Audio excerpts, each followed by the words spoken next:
Capítulo 9. A calúnia vitoriosa. Se Jesus de Nazaré havia sido abandonado por seus discípulos e seguidores mais diretos, o mesmo não se verificara quanto ao grande número de criaturas humildes que o acompanhavam com devoção purificada e sincera. É verdade que essas almas raras não revelaram francamente as suas simpatias perante a turba desvairada, temendo-lhe as sanhas destruidoras, mas muitos espíritos piedosos como Ana e Simeão contemplaram de perto os martírios do Senhor sob o açoite infamante, cheios de lágrimas angustiosas e esperando que, a cada momento, se pudesse manifestar a justiça de Deus contra a perversidade dos homens a favor do Messias. Contudo, esvaeceram-se-lhes as derradeiras esperanças quando, sob o peso da cruz, o supliciado caminhou a passos cambaleantes para o monte da última injúria, depois de confirmada a ignóbil sentença. Foi assim que Ana e seu tio, reconhecendo inevitável o martírio da crucificação, deliberaram seguir para a residência de Públio para suplicar o patrocínio de Lívia junto ao governador. Enquanto o cortejo sinistro e impressionante se punha em marcha nos seus movimentos vagarosos, ambos se desviaram da massa, encaminhando-se por uma viela ensolarada em busca do almejado socorro. Penetrando na residência, enquanto Simeão a esperava pacientemente numa calçada próxima, dirige-se Ana à esposa do senador, que a recebeu surpresa e angustiada. Senhora, diz, mal ocultando as lágrimas, o profeta de Nazaré já está a caminho da morte ignominiosa na cruz, entre os ladrões. Uma emoção mais forte embargara-lhe a voz, sufocada de pranto. Como? Respondeu Lívia penosamente surpreendida. Se a prisão data de tão poucas horas. Mas é a verdade. Revidou a serva compungida. E em nome daqueles mesmos sofredores que vistes consolados pela sua palavra carinhosa e amiga, junto às águas do Tiberíades, eu e meu tio Simeão vimos implorar o vosso auxílio pessoal perante o governador, a fim de fazermos um esforço derradeiro pelo Messias. Mas uma condenação como essa, sem estudo, sem exame, é lá possível? Vive então aqui esse povo sem outra lei que não a da barbaria? Exclamou a senhora, visivelmente revoltada com a inopinada notícia. Como se desejasse arrancá-la a qualquer divagação incompatível com o momento, a serva insistiu com decisão e amargura. Entretanto, senhora, não podemos perder um minuto. Antes de tudo, porém, eu precisava consultar meu marido sobre o assunto. Monologou a esposa do senador, recordando-se repentinamente dos seus deveres conjugais. Onde estaria Públio naquele instante? Desde a manhã não regressara à casa, após o chamado insistente de Pilatos. Teria colaborado na condenação do Messias? Num relance, a pobre senhora examinou toda a situação nos seus mínimos detalhes, recordando igualmente os bens infinitos que o seu coração havia recebido das mãos caridosas e complacentes do mestre Nazareno. E, como se estivesse iluminada por uma força superior que lhe fazia esquecer todas as questões transitórias da terra, exclamou com heróica resolução: Está bem, Ana. Irei em tua companhia pedir a proteção de Pilatos para o profeta. Esperar-me-ás um momento, enquanto eu vou retomar aqueles trajes galileus que me serviram naquela tarde de Cafarnaum, dirigindo-me deste modo ao governador, sem provocar a atenção da turbamulta desenfreada. Em poucos minutos, sem refletir nas consequências da sua desesperada atitude, Lívia estava na rua, novamente enfiada nos trajes simples da gente pobre da Galiléia, trocando amarguradas impressões com o ancião de Samaria e sua sobrinha acerca dos dolorosos acontecimentos. Aproximando-se da sede do governo provincial, seu coração palpitou com mais força, obrigando-a a mais demorados pensamentos. Não seria uma temeridade da sua parte procurar o governador sem prévio conhecimento do marido? Mas Tudo não fizera ela em vão para aproximar-se do esposo arredio e irritado, de maneira a reerguer sua antiga confiança. E Pilatos? Na sua imaginação, guardava ainda os pormenores das amargas comoções daquela noite em que lhe fora ele mais franco quanto aos sentimentos inconfessáveis que a sua figura de mulher lhe havia inspirado. Lívia hesitou ao penetrar num dos ângulos da grande praça, agora adormecida por um sol causticante de brasas vivas. Seu raciocínio contrariava a atitude que assumira aos apelos da serva, que representava aos seus olhos a súplica angustiada de inúmeros espíritos desvalidos. Seu coração, porém, sancionava plenamente aquele derradeiro esforço em favor do emissário celeste que lhe havia curado as chagas da filhinha, enchendo de tranquilidade inalterável o seu coração atormentado de esposa e mãe, tantas vezes incompreendido. Além disso, nesse conflito interior da razão e do sentimento, este último lhe fazia lembrar que Jesus, nas margens do lago, lhe falara de amargurados sacrifícios pela sua grande causa, e não seria aquela a hora sagrada da gratidão de sua fé ardente e do seu testemunho de reconhecimento? Aliviada pela íntima satisfação do cumprimento do seu carinhoso dever, avançou então desassombradamente, deixando os dois companheiros à sua espera, num dos largos recantos da praça, enquanto procurava ganhar as adjacências do edifício com ligeiro desembaraço. Batia-lhe o coração descompassadamente. Como encontrar o governador da Judéia àquela hora? Um sol ardente concentrava em tudo calor intolerável e sufocante. O cortejo em demanda do Gólgota partira havia quase uma hora, e o palácio parecia agora mergulhado numa atmosfera de silêncio e de sono, após as penosas confusões daquele dia. Apenas alguns centuriões montavam guarda ao edifício, e quando Lívia alcançou menor distância das portas principais de acesso ao interior, eis que lhe depara a figura de Sulpício, a quem se dirigiu com o máximo de confiança e de inocência, pedindo-lhe o obséquio de solicitar uma audiência privada e imediata ao governador, em seu nome, a fim de falar-lhe quanto à dolorosa situação de Jesus de Nazaré.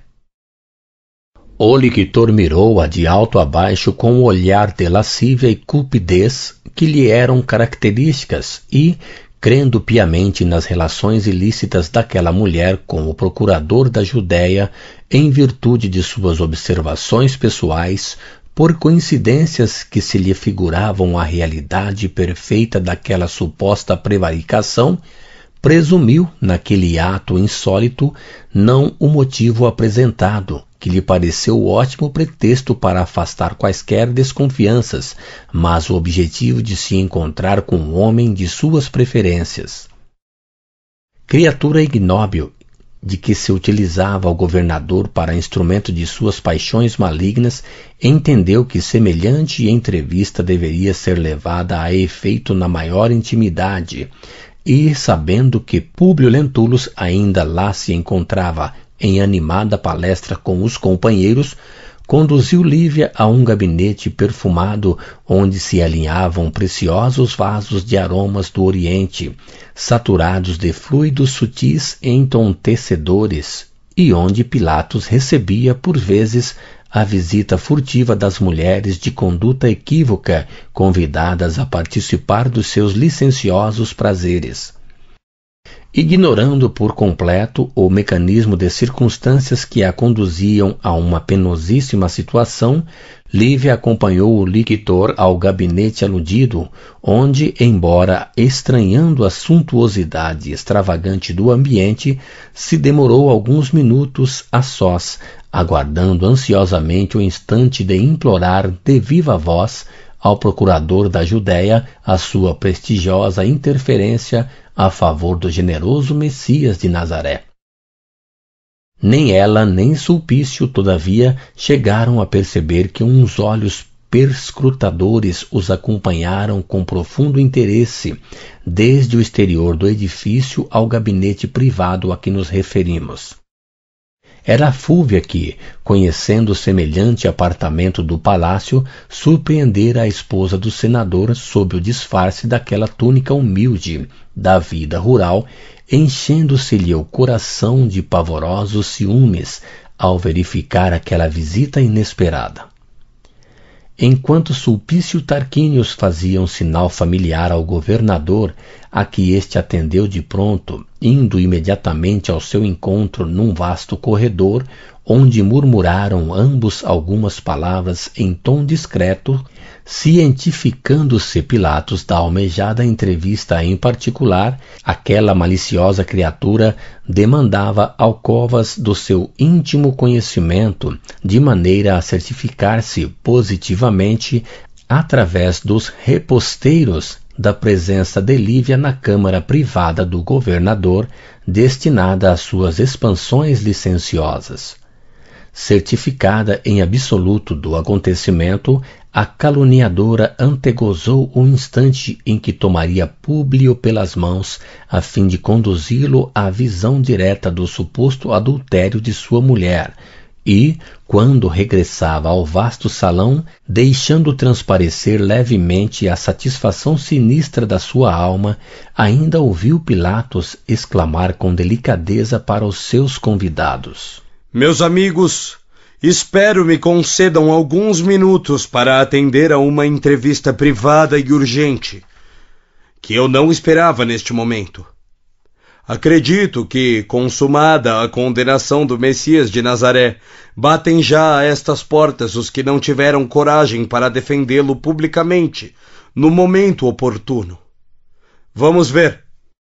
E retirando-se com o assentimento unânime dos presentes, o governador atingia o gabinete reservado, onde, eminentemente surpreendido, encontrou o vulto nobre de Lívia, mais bela e mais sedutora naqueles trajes despretensiosos e simples, e que lhe falou nestes termos: Senhor governador, embora sem o consentimento prévio de meu marido, resolvi chegar até aqui, em virtude da urgência do assunto, a suplicar o vosso amparo político para a absolvição do profeta de Nazaré. Homem humilde e bom, caridoso e justo, que mal teria praticado para morrer assim, de morte aviltante entre dois ladrões? É por isso que, conhecendo-o pessoalmente e tendo-o na conta de um inspirado do céu, ouso invocar as vossas elevadas qualidades de homem público em favor do acusado. Sua voz era trêmula, indicando as emoções que lhe iam na alma. Senhora, respondeu Pilatos, fazendo o possível para sensibilizar e seduzir-lhe o coração com a fingida ternura de suas palavras. Tudo fiz para evitar a Jesus a morte no madeiro infamante, vencendo todos os meus escrúpulos de homem de governo. Mas, infelizmente, tudo está consumado. Nossa legislação foi vencida pelas iras da multidão delinquente, nas explosões injustificadas do seu ódio incompreensível.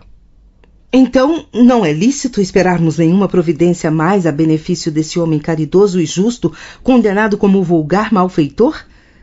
Será ele, então, crucificado pelo crime de praticar a caridade e plantar a fé no coração dos seus semelhantes, que ainda não sabem adquiri-la por si próprios?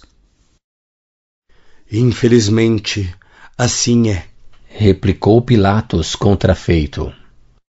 Tudo fizemos a fim de evitar os desatinos da plebe amotinada, mas os meus escrúpulos não conseguiram vencer, sendo obrigado a confirmar a pena de Jesus a contragosto. Por um momento, entregou-se Lívia às suas meditações dolorosas, como se estivesse inquirindo a si mesma qualquer providência nova a adotar sem perda de um minuto. Quanto ao governador, depois de imprimir uma pausa às suas palavras, deixou que os instintos do homem surgissem plenamente naquelas circunstâncias. Aquele dia havia sido de lutas penosas e intensas. Singular abatimento físico lhe dominava os centros mais poderosos da força orgânica, mas diante dos seus olhos habituados à conquista e muitas vezes aos recursos da própria crueldade, estava aquela mulher que lhe resistira. Poderosa algema parecia imantá-lo à sua personalidade simples e carinhosa, e ele mais que nunca desejou possuí-la, tornando-a como as outras um instrumento de suas transitórias paixões. O ambiente, sobretudo, conturbava-lhe as fontes mais puras do raciocínio. Aquele gabinete era destinado exclusivamente às suas extravagâncias noturnas, e fluidos entontecedores pairavam em todos os seus escaninhos, embotando os mais nobres pensamentos. Via a mulher ambicionada, perdida por alguns segundos em graciosas cismas, diante da sua presença dominadora. Aquela graça simples, saturada de generosidade quase infantil e aliada aos olhos límpidos e profundos de Madonna do lar, obscureceu-lhe o cavalheirismo que, por vezes, aflorava no modo brusco das suas injustiças e crueldades de homem da vida particular e da vida pública. Avançando como tomado por força incoercível, exclamou inopinadamente, fazendo-lhe sentir o perigo da posição em que se colocara. Nobre Lívia, começou ele na inquietação de seus impuros pensamentos. Nunca mais olvidei aquela noite cheia de músicas e de estrelas, em que vos revelei pela primeira vez a ardência do meu coração apaixonado. Esquecei por um momento esses judeus incompreensíveis e ouvi, ainda uma vez, a palavra sincera dos profundos sentimentos que me inspirastes com as vossas virtudes e peregrina beleza. Senhor! Teve forças para exclamar a pobre senhora, procurando aliviar-se da afronta. Mas o governador, com a ousadia dos homens impetuosos, não teve outro gesto senão o de obedecer aos seus caprichos impulsivos, tomando-lhe as mãos atrevidamente. Lívia, todavia, movimentando todas as suas energias, alcançou recursos para se desvencilhar dos seus braços longos e fortes, redarguindo intrépida. Para trás, senhor! Acaso será esse o tratamento de um homem de Estado para com uma cidadã romana e esposa de um senador ilustre do Império? E ainda que me faltassem todos esses títulos, que me deveriam dignificar aos vossos olhos cúpidos e desumanos, suponho que não deveríeis faltar neste momento com o comezinho dever de cavalheirismo respeitoso que qualquer homem é obrigado a dispensar a uma mulher. O governador estacou ante aquele gesto heróico e imprevisto, tão habituado estava ele aos mais avançados processos de sedução. A resistência daquela mulher espicaçava os desejos de vencer-lhe o orgulho nobre e a virtude incorruptível. Tinha ímpetos de se atirar àquela criatura delicada e frágil, no turbilhão de lascívia e voluptuosidade que lhe obumbravam o raciocínio. No entanto, força incoercível parecia impor-se aos seus caprichos perigosos de apaixonado, inutilizando-lhe as forças necessárias à execução de semelhante cometimento. Neste comenos, a esposa do senador, lançando-lhe um olhar doloroso onde se podia ler toda a extensão do seu sofrimento e do seu desprezo em face do ultraje recebido, retirou-se profundamente emocionada, com o cérebro fervilhante dos mais desencontrados pensamentos.